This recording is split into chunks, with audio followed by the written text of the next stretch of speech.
नमस्कार, मेरा नाम हिमांशु धवन और यहाँ पर अब इस प्लेटफॉर्म पे जहाँ पर पेशेंट्स को फर्टिलिटी में प्रॉब्लम आती है वहाँ पर बहुत सारी चीज़ें कॉम्प्लिकेशंस के साथ होती हैं। एक ऐसे ही पेशेंट थे हमारे, मैं उनकी रिपोर्ट शेयर करने जा रहा हूँ। ओलिगोस्पर्मिया का था। उन्होंने पहले काफ़ी टाइम पहले भी ट्रीटमेंट अपना लेते रहे हैं, वो कहीं किसी आयुर्वेद पे या कहीं कहीं पे, तो कहीं ना कहीं उनका ट्रीटमेंट 6 महीने से चल रहा था, बट उनका स्पर्म काउंट जो था वो 16 मिलियन से ऊपर जाता ही नहीं था। जो एक, जिसे मैं बोलूँ कि 16 मिलियन वैसे तो एक WHO की रिपोर्ट से सही है, क्योंकि WHO कहता है कि 15 मिलियन की जो रिपोर्ट होती है वो सही होती है, बट वहाँ पर कुछ उनकी मोटिलिटी में इशू था, मॉर्फोलॉजी ख़राब थी, मोटिलिटी डिस्टर्ब थी, और जहाँ पर मोटिलिटी और मॉर्फोलॉजी ख़राब होती है वहाँ पर कंसीव करना बहुत ज़्यादा टफ हो जाता है। और अगर हम बात करें कि ज़्यादा कंसीव किस में होता है, तो मैं आपको हमेशा ही बोलता रहा हूँ 50-60 मिलियन के आसपास होता है, तो जल्दी ईजिली कंसीव हो जाता है एज इन चाइल्ड। तो वो पेशेंट थे, ठीक है, उन्होंने हमसे ट्रीटमेंट लिया एज इन उन्होंने हम, क्योंकि हर महीने के बाद अपनी रिपोर्ट्स जरूर कहते हैं कि सीमन एनालिसिस जरूर करवाओ। वो इसलिए भी बोला जाता है क्योंकि आप अपनी प्रोग्रेस अपनी रिपोर्ट्स में देख सकते हो, क्योंकि कोई भी चीज़ खा रहे हो, कोई भी मेडिसिन आप ले रहे हो, कहीं से भी ट्रीटमेंट ले रहे हो, उसकी जांच करवाना आपके लिए मस्ट होता है, तो ज़रूरी होता है, जिससे ही आपको पता चले कि जो आपका ट्रीटमेंट चल रहा है वो एग्जैक्ट राइट है या नहीं है, मैं जो इनटेक कर रहा हूँ उससे फ़र्क पड़ रहा है नहीं पड़ रहा, फ़ायदा हो रहा है या नहीं हो रहा। ये सारी डिटेलिंग जो है, सारी चीज़ें जो हैं वो आपकी रिपोर्ट्स पर डिपेंड करती है, रिपोर्ट्स में आगे 1 महीने बाद होना क्या है।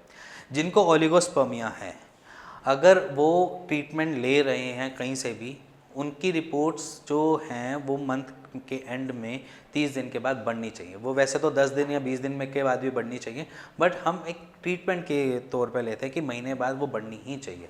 अगर वो नहीं बढ़ रही है, इट मीन्स कि वो ट्रीटमेंट शायद ठीक नहीं है, पहला ऑप्शन।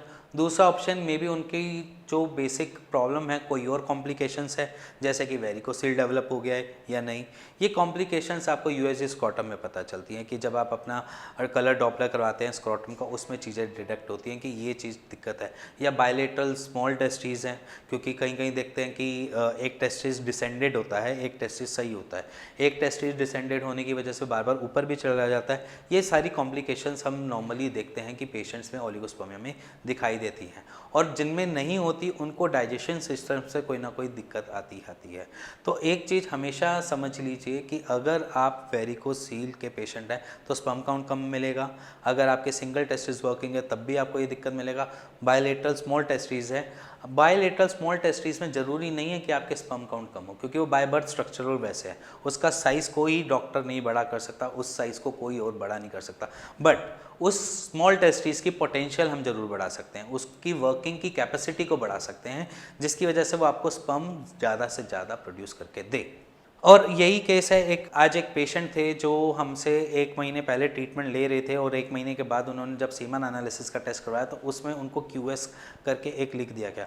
वो डर भी गए कि उन्होंने कहा कि 1 महीने बाद ट्रीटमेंट करवाया, उसके बाद मेरे स्पर्म काउंट 16 मिलियन से कम हो गए। बट हमने कहा कि कोई बात नहीं, एक बार आप सीमन एनालिसिस का टेस्ट कराओ और एक USG स्क्रॉटम कराओ। जो उन्होंने सेकेंड टेस्ट करवाया उसमें उनके 75 मिलियन स्पर्म काउंट है, अगर आप देखना चाहो तो देख लो सकते हो, और इसमें मोटिलिटी भी बढ़ी है और मॉर्फोलॉजी भी बढ़ी है।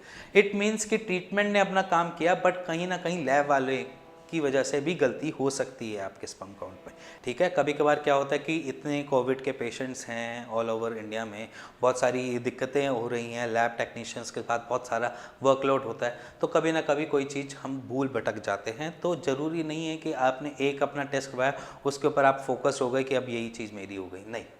आप एक बारी फिर से कंसीडर कर सकते हैं, दूसरा एक रिपोर्ट करवा सकते हैं, दूसरी एक सीमन एनालिसिस की रिपोर्ट करवा सकते हैं। अगर वो भी सेम वैसी एग्जैक्ट आ रही हो तो एक बारी आप मान सकते हैं। जिनके भी नील स्पर्म काउंट आते हैं, जिनको एजोस्पर्मिया आता है, तो एक बारी अपनी सेटिस्फेक्शन के लिए दूसरी बारी जरूर कंसीडर करें, क्योंकि बहुत सारे पेशेंट अपनी उस रिपोर्ट को तो फाड़ फोड़ के फेंक देते हैं, जला देते हैं। बट ऐसा नहीं करो, एक बारी रिकंसीडर करो, क्योंकि अपने मॉरल, अपने मेंटली सेटिस्फेक्शन के लिए एक बारी दोबारा टेस्ट जरूर करवाइए। अगर वहाँ कुछ दिक्कत आ रही है तो हम हैं ना, कोई भी डॉक्टर आपके लिए बैठा इसलिए कि वो आपकी फर्टिलिटी के रिगार्डिंग कुछ काम कर सके।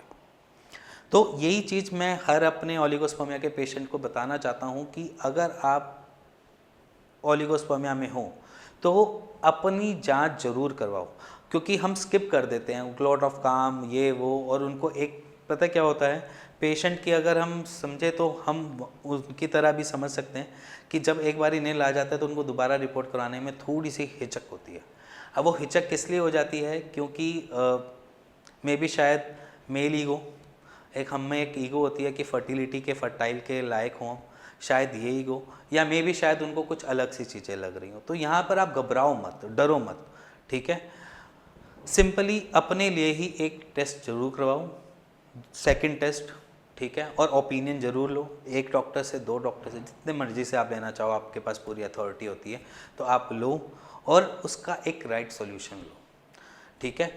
अगर आपकी रिपोर्ट्स में स्पर्म काउंट कम है या मॉर्फोलॉजी कम है या मोटिलिटी कम है तो आप बेचिंतित होकर हमें भी कॉल कर सकते हैं या अपने आसपास किसी एक डॉक्टर से भी मिल सकते हैं अपनी दोबारा रिपोर्ट करवा कर। क्योंकि बहुत सारे पेशेंट्स हम ये भी देखते हैं कि उनकी जो एक टाइमिंग होती है, मान लीजिए टाइमिंग कैसे कि अगर जैसे आपका एक बारी नाइटफॉल हुआ, उसके बाद आपने 4 दिन के बाद 3 दिन के बाद आपने टेस्ट करवाया तो वहाँ पर हम देखते हैं स्पर्म काउंट थोड़ा कम मिलता है। और यहीं पर अगर हम 3 या 4 दिन के नॉर्मल डेज़ में अगर हमने सेक्स एक्टिविटी करी है या हमने मास्टरबेट करने के बाद 4 दिन के बाद फिर से हमने टेस्ट करवाया तो वहाँ पर हम देखते हैं कि रिपोर्ट्स एग्जैक्ट सही होती हैं।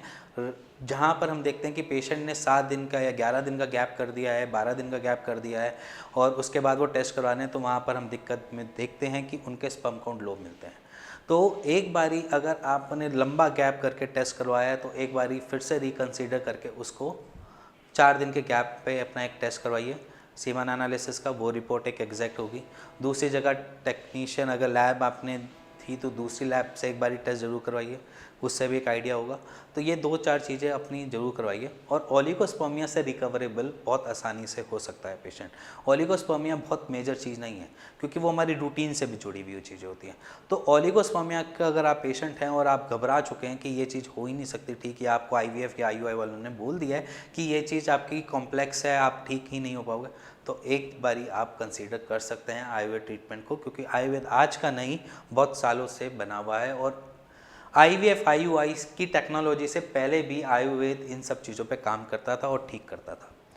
और अगर आपको किसी चीज़ की क्वेरी होती है मन में, ओलिगोस्पर्मिया है और आप परेशान हैं और ठीक नहीं हो पा रहे हैं, तो आप नीचे दिए हुए नंबर पे हमें कॉल कर सकते हैं या अपनी सीमन एनालिसिस की रिपोर्ट या कोई और आपने FSH या कोई भी ऐसी रिपोर्ट्स आपने करवा रखी हैं तो वो भी शेयर कर सकते हैं और उसका एक राइट सॉल्यूशन, राइट ट्रीटमेंट भी ले सकते हैं। मेरी टीम आपके साथ बैठेगी, बात करेगी। और थोड़ा बहुत अगर आप ओलिगोस्पर्मिया के बारे में और कुछ जानना है तो आप तब भी कॉल कर सकते हैं। और अगर आपको वीडियो थोड़ी समझ आई हो, थोड़ी पसंद भी आई हो, तो please like share bell icon दबा दीजिएगा। Thank you and thank you very much.